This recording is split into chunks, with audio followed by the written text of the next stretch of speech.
Hi, in this video I'll be discussing about various laws for locating root canal orifices. So Krasner and Rankow, two scientists, Krasner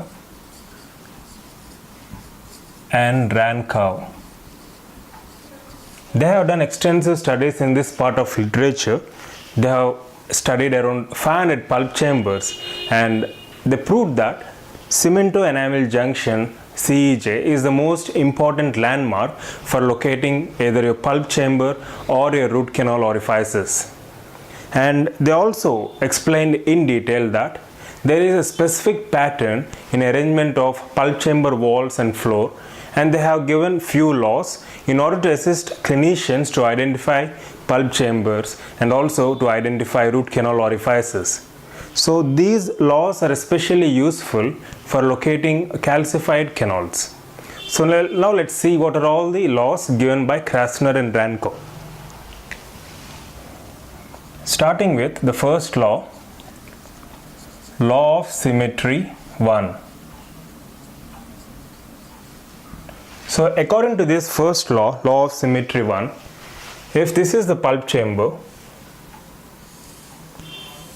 this is the buccal aspect, lingual, mesial and distal. If we draw a line in the center of a tooth at the level of CEJ, extending mesodistally, then canals, except in case of maxillary first molar, in all other tooth or teeth, canals are located equidistant from this mesodistal line. So law of symmetry 1 states that canals are equidistant from a line extending mesodistally. So that is law of symmetry 1. And we have law of symmetry 2.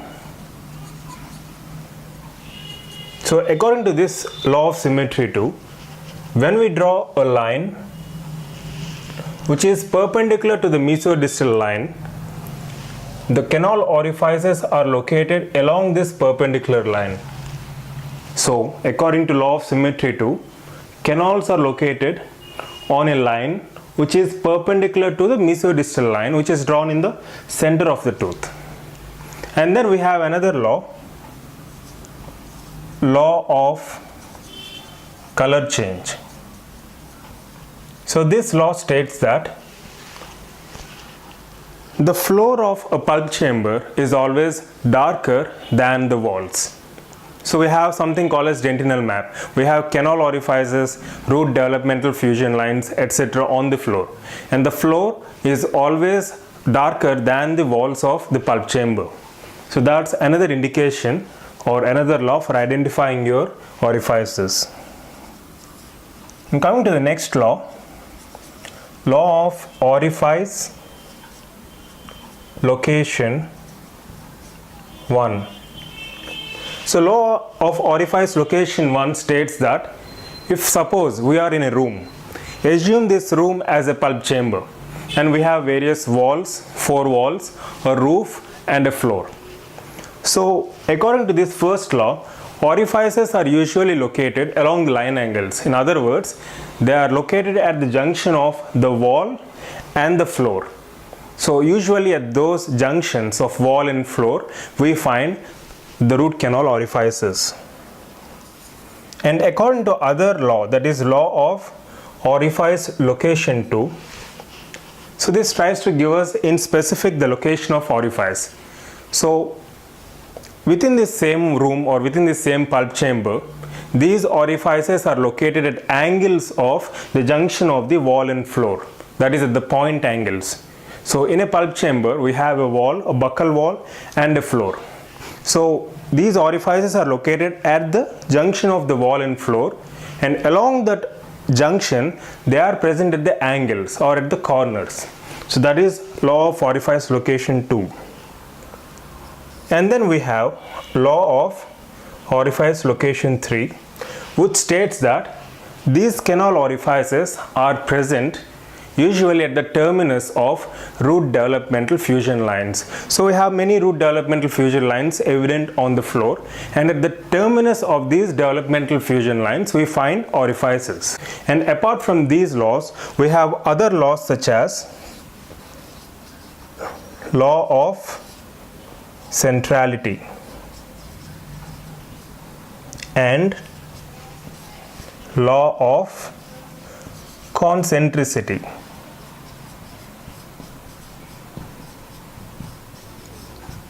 So law of centrality and law of concentricity.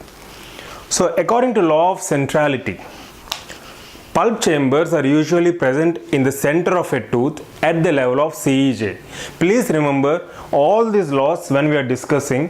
Cemento-enamel junction is considered to be the standard anatomic landmark. Okay, we're talking all these laws with respect to CEJ, at the level of CEJ, right? Okay, so even this cross-sectional diagram is at the level of CEJ. Okay, that's important. So according to law of centrality, the pulp chamber is present within the center of a tooth at the level of CEJ. So this law basically guides us how to start and where to start an access cavity.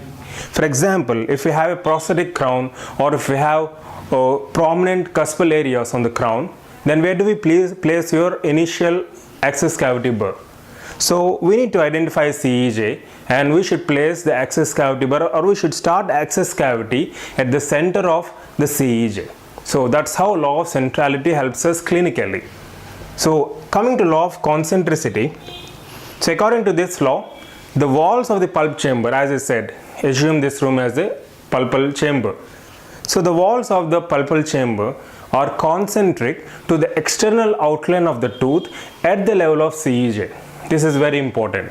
I would like to repeat this again. So according to concentricity, the walls of the pulp chamber are concentric to the external outline of the tooth at the level of CEJ. So this is all in relation to CEJ, an important anatomical landmark. So how does this law help us clinically? For example, there is a bulge on tooth structure at the level of CEJ in buccal aspect of a tooth. Then it gives us a clue that the pulp chamber also extends into this bulge buccally.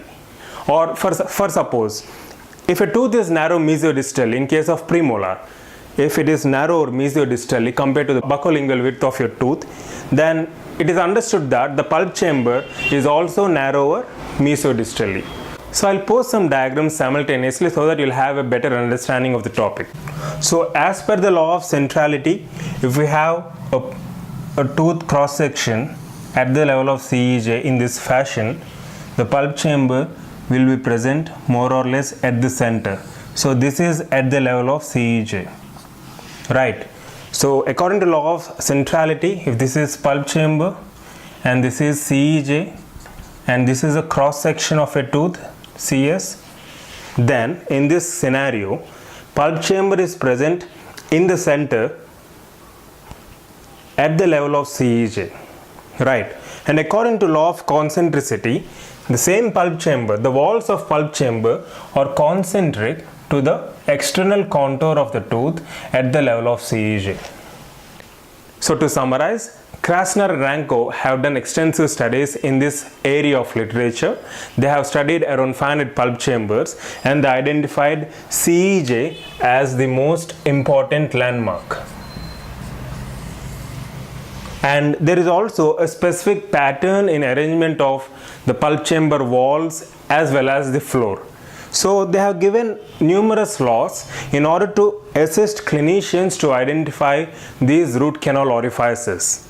Right. So they are given several laws and these laws are instrumental and very much useful, especially when we come across calcified canals. So we have different laws: law of symmetry 1, law of symmetry 2, law of color change, orifice location 1, 2, 3, and law of centrality and law of concentricity. So this is in brief about various laws given by Krasner and Ranko to identify root canal orifices.